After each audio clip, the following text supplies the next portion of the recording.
Atención, Alexis Mera, secretario jurídico de la presidencia, señaló que el pago de 41 millones de dólares de sobreprecio por los terrenos del Instituto de Seguridad Social de las Fuerzas Armadas en Samanes se debió a errores de buena fe.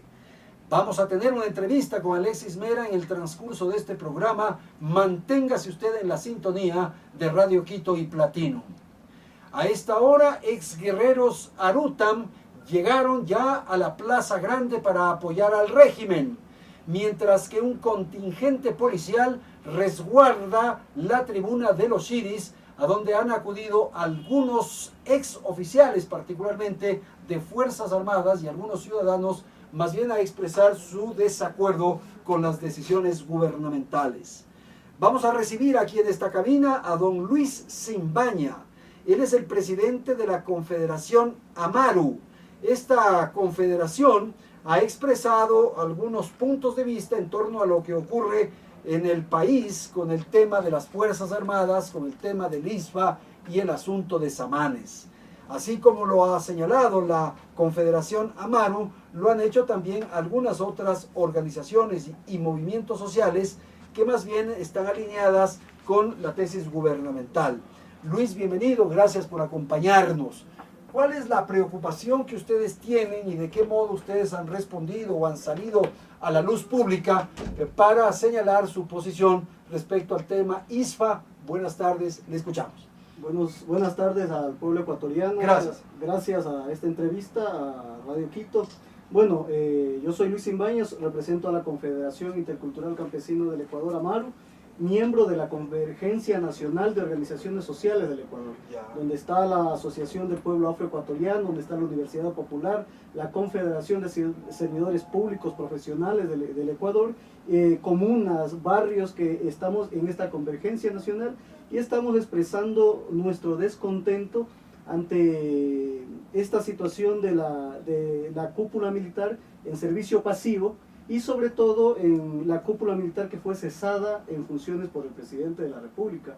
Nosotros nos vamos a enmarcar básicamente en que vamos a defender la democracia en el Ecuador. Tenemos una constitución que fue aprobada por nosotros los ecuatorianos en el 2008, y es lo que estamos defendiendo, es la democracia, y obviamente hay un gobierno electo, ¿sí?, que fue elegido por el pueblo ecuatoriano de manera democrática.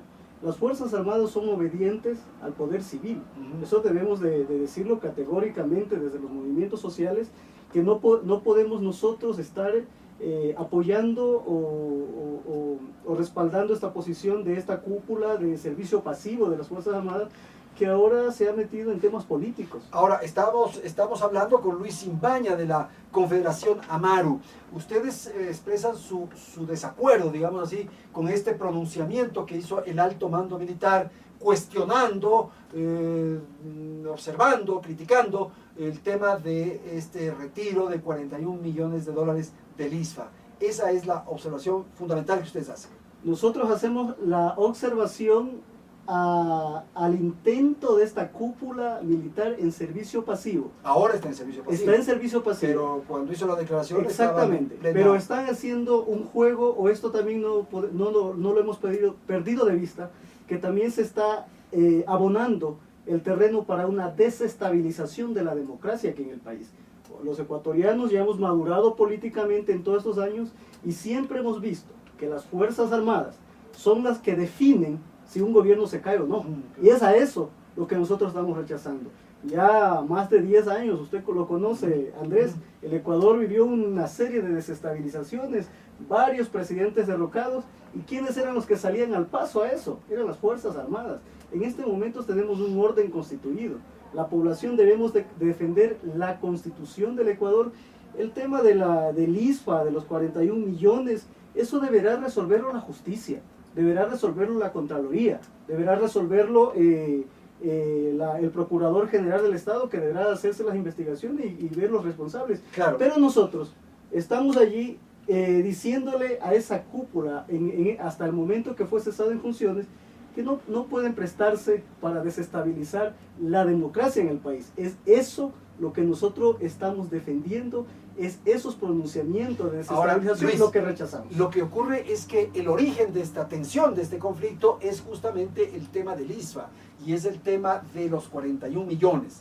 Entonces los oficiales, ellos que dieron esta rueda de prensa, hicieron este pronunciamiento, salieron en defensa de los fondos del ISFA y de sus colegas, de sus compañeros de armas, pongámoslo en términos generales. Uno diría, bueno, hicieron una expresión que tenía sentido, que tenía lógica de defender los intereses de sus compañeros, ¿no le parece? Ese es el origen. Andrés, si usted revisara lo que está pensando el pueblo ecuatoriano, los pueblos y nacionales en el Ecuador profundo, estamos debatiendo otro tipo de temas, estamos reconstruyendo este país. Obviamente aquí no se trata de defender un gobierno, se trata de defender un proyecto político, una constitución, y el tema del ISFA, nosotros lo decimos categóricamente, es solamente un chantaje, 41 millones. ¿Por qué no se habla del feriado bancario del año 98 cuando se hizo la convertibilidad al dólar? Ese tipo de cosas son miles y miles de millones de dólares. No importa, entonces, no importa si es un dólar o es $1 millón o 100 mil. Puede ser eso. O sea, basta que haya un perjuicio para el Estado. Y eso hay un perjuicio, pero eso debe determinarlo las autoridades. Así es. Las autoridades. Y por eso las autoridades, ¿no cree usted que era la justicia la que tenía que resolver ese contrato que había entre el ISFA y el Ministerio del Ambiente? Deberá resolverlos ellos. Sabemos que está eso en manos de Contraloría, en la Procuraduría, que ellos lleven ese tema a donde tengan que llevarlo. Sin embargo, nosotros rechazamos esta situación de los militares en servicio pasivo, ciertos grupos de la cúpula militar. No estamos diciendo todas las Fuerzas Armadas, no, obviamente. Que convoquen a marchas, que vayan a la Plaza Grande en este momento, que el día de mañana vayan a hacer marchas. Esto ya lo vivimos en el 2015. El tema de las banderas negras en las calles. ¿Dónde está la propuesta de cambio? ¿Dónde está la propuesta de desarrollo? ¿Sí? Y también preguntarle a este sector, a este grupo de las Fuerzas Armadas, ¿en qué se les está afectando? ¿Por qué no hablan de la tropa? ¿Cuáles son los privilegios que tienen esta cúpula y cuáles son los privilegios que tiene la tropa? Los ciudadanos, donde hay campesinos, montubios que son militares, que han llegado a esta situación. ¿En qué condiciones viven? Ahora, dígame una cosa, Luis, ¿usted advierte que hay un afán de desestabilizar al gobierno? Esa es un poco la propuesta que llevan adelante estos sectores que usted ha mencionado y que ellos están vinculados a grupos políticos de oposición, ¿cree usted? Andrés, es fácil ver en días anteriores, la semana pasada, ver a Fausto Cobo frente al Ministerio de Defensa en medio de esa revuelta, cuando sabemos que obedece a Sociedad Patriótica, un partido del gobierno de Lucio Gutiérrez. O sea, hay un tinte político de desestabilizar este gobierno. O sea, tuvimos un 30 de septiembre, ¿sí?, aquí en el Ecuador, donde hubieron pérdidas humanas, y no estamos hablando del presidente Correa, estamos hablando del país. Quieren llevar nuevamente a los años anteriores del feriado bancario, donde se desestabilizaron gobiernos, cayeron, el mismo Lucio Gutiérrez cayó por todo ese tipo de desestabilización, Maguad, Agdalá. O sea, tenemos esa memoria viva aún. El Ecuador no nos podemos olvidar, y sobre todo los jóvenes, no nos podemos olvidar de lo que ocurrió en el pasado y lo que se intenta volver en este momento. Lo que ocurre, Luis, es que en muchos casos de estas caídas a las que usted se refiere, mucha gente que está cercana o que está en el gobierno o que estuvo en el gobierno eran los que promovían e impulsaban esas caídas. Ahora, cuando se produce desde la otra orilla, es que se genera este cuestionamiento que usted observa. Muchos de los forajidos son compañeros ahora de Alianza País o están cercanos al gobierno. Hay que observarlos porque aquí lo que estamos defendiendo es un proyecto político. Y aquí también hacer un llamado al gobierno porque hay que construir todo un programa de lucha, reconstruir toda la base social de los movimientos comunitarios, del movimiento indígena, porque va mucho más allá, rebasan los temas del ISFA, rebasan los otros temas. Nosotros lo que necesitamos es ver hacia dónde queremos caminar la población organizada, en las comunas, en los barrios, hacia dónde estamos. ¿Y usted hace un llamado a un replanteo de algunas tesis que lleva adelante el gobierno? Necesitamos hacer un replanteo en construir un sistema de economía popular comunitaria, porque se habla de temas de la matriz productiva, se habla de la macroeconomía, de la caída del petróleo y todo ese tipo de cosas, y la otra macroeconomía que usted la conoce. En el feriado bancario, ¿quiénes sostuvimos el país? Esas unidades de producción de los campesinos, de los afro, de los montubios, de los indígenas, estamos vivos, estamos ahí, pendientes, y esas economías se están moviendo. Esa economía, sumándola en números, somos más de 5 millones de campesinos y campesinas que alimentamos la patria. Por ejemplo, ¿ustedes no están de acuerdo con este tratado de libre comercio en Europa? Por decir algo. Hay que hacer revisiones profundas, los análisis, la discusión casa adentro de las organizaciones para dar nuestro pronunciamiento sobre este tema de un TLC o un ALCA con Europa, que ¿no? se puede dar, pero eso está en discusión en las comunidades y obviamente jamás vamos a estar de acuerdo en que se vayan a querer afectar a la producción o a la denominación de origen de los productos de los campesinos y campesinas. O sea, obviamente que esa es una discusión que está en el tapete de las organizaciones. Otro tema que supongo no están de acuerdo es con esta propuesta de flexibilización laboral que lleva adelante el gobierno.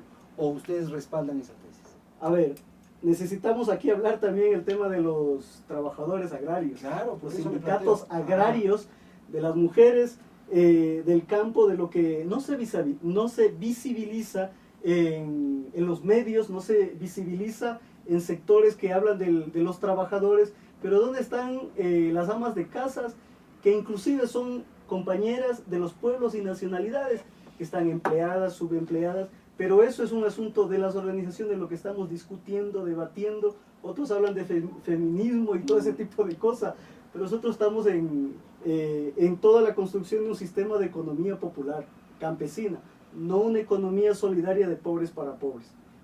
Nosotros hemos entendido que la disputa política es por la disputa económica, no solamente aquí en el país. Jamás el campesinado se ha lanzado al ruedo a disputar esta situación. A nivel global es el tema de los monopolios, del sistema económico, ¿ya? Pero el campesinado somos una gran masa a nivel global. Y aquí en el Ecuador, reitero, somos más de 5 millones y de esa macroeconomía no se está hablando. ¿Y usted qué cree? ¿Que están medios desplazados, están no atendidos, pongamos así, que muchas de estas políticas que pueden estarse implementando tienen un carácter neoliberal y que eventualmente esta idea, que me parece muy interesante, la que usted señala en el sentido de provocar un emprendimiento popular, de base, no es atendida? Vea, por más de 2 décadas en el país, al campesino, a la persona que está en los barrios, nos han enseñado a pensar como pobres, a vivir como pobres y vivir en la miseria. El concepto de la pobreza es todo de un sistema neoliberal y es de donde origina todo este desplazamiento y la falta de oportunidades.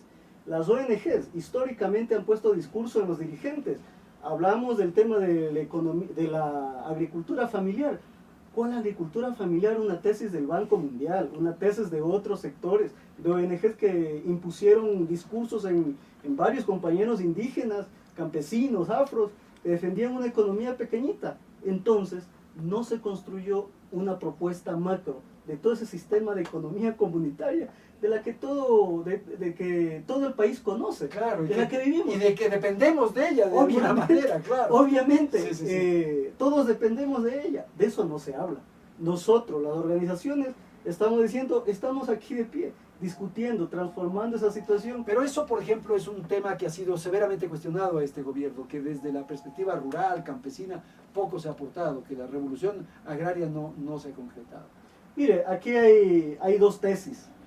Hay una tesis que se desprende de todo ese tema del ISFA y que la oposición o la derecha o la empresa, como se quiera decir, ¿cuál es la propuesta de desarrollo económico para el país que transforme todo el cambio de la matriz productiva? Porque no se trata de solo instalar una fábrica y llevar al subempleo empleados a campesinos, indígenas, afro. Hablemos del tema del sistema de economía campesina comunitaria, de la cual hay que hablar. Y ahí es donde nosotros estamos invitando al debate. A la oposición, debatamos cuáles son los temas de interés del país. ¿Qué es lo que están pensando los barrios, las comunas, las asociaciones, las organizaciones de pescadores, de campesinos, las amas de casa? ¿Qué es lo que estamos pensando? ¿Qué es lo que queremos? Ya hemos hecho esa invitación, no lo han aceptado. Igual, le invitamos al presidente de la República, a sus ministros. Conversemos. debatamos, construyamos ese sistema de economía, ese macro sistema de economía campesina comunitaria, que es lo que hay que ver ahorita, la producción nacional, para paliar una crisis que también es una crisis a nivel global. Bueno, y no es solamente no es como se dice que el gobierno es el que ha provocado una crisis. Hay una crisis que también responde a toda una estrategia internacional. O sea... Bueno, pero el gobierno tampoco ha estado preparado, digamos, ¿sí? Eso es evidente. O sea, un gobierno que ha manejado 300.000 millones de dólares no ha tenido la perspicacia, la inteligencia de tener una alternativa, una mirada, no sé, para enfrentar una crisis. Ese es el cuestionamiento. Aquí hay un asunto que el gobierno ha fortalecido mucho el tema de la institucionalidad del Estado. Eso es evidente, está allí. Obviamente. ¿Usted, por ejemplo, confía en la justicia actual? ¿Cree que ha mejorado la justicia y que se puede enfrentar al Estado frente a algún atropello, alguna cosa? Hay mecanismos, hay el tema de la justicia comunitaria que nosotros estamos proponiendo institucionalizarla desde los juzgados de los jueces de paz, pero eso es un asunto que las organizaciones, los pueblos y nacionalidades, falta mucho el tema del empoderamiento del nuevo marco jurídico de la legislación ecuatoriana. Usted advierte que hay una separación entonces entre la base, el sector al que usted representa, con el gobierno central, hay una distancia. Estamos en un proceso de construcción, de transformación, y es lo que los pueblos y nacionalidades, el campesinado, estamos asimilando eso. Si usted visita una comunidad en el Ecuador profundo, digamos en Bilsa de Muisne, ya en esa comunidad se habla de temas políticos. Antes no se hablaba de cuestiones políticas. Eso es muy bueno, sin duda. Se discute el tema de la Constitución. Ahora, pero me da la impresión también de que, salvo estas excepciones que usted menciona, sí hay un divorcio, ¿no? O sea, hay una distancia y hay un quema-importismo de mucha medida entre las bases, entre los sectores más fundamentales del país con la política, ¿no? Hay un hastío con la política. Yo he visto encuestas incluso.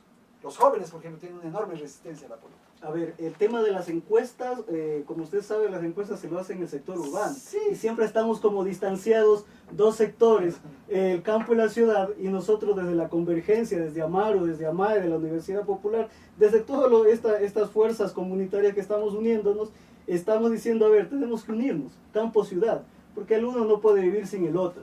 Y ahí es donde nosotros estamos invitándole también al gobierno nacional a construir este sistema, ese divorcio que ha habido de falta de atención al sector rural, a ese Ecuador profundo, pero desde la lógica de la construcción de este sistema de economía comunitaria rumbo hacia el cambio de la matriz productiva, con el establecimiento de empresas e industrias comunitarias. Lindo. Mire, nosotros tenemos producción de Sacha Inchi en el sur de Esmeraldas, donde queremos sacar aceite con omega 3, 6 y 9, un aceite ecológico. Esas iniciativas deben de enrumbar el gobierno. Eso es lo perfecto, maestro.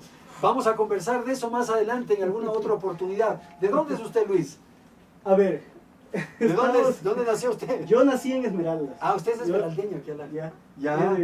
Soy de Esmeraldas, mi papá es un indígena del pueblo Quitucarra. Hay toda una mezcla. Ah, qué chévere. Y estamos aquí trabajando por sacar adelante a este país, sin torpedear procesos. Y los temas que hayan que legislar, las autoridades correspondientes deben de hacerlo. Perfecto, señor. Ya lo tomo para alguna otra oportunidad de conversar con mayor detalle. Muchísimas gracias a Luis Imbaña, presidente de la Confederación Amaru. Él es parte, esta confederación es parte de la Convergencia Nacional de Organizaciones Sociales que han expresado su...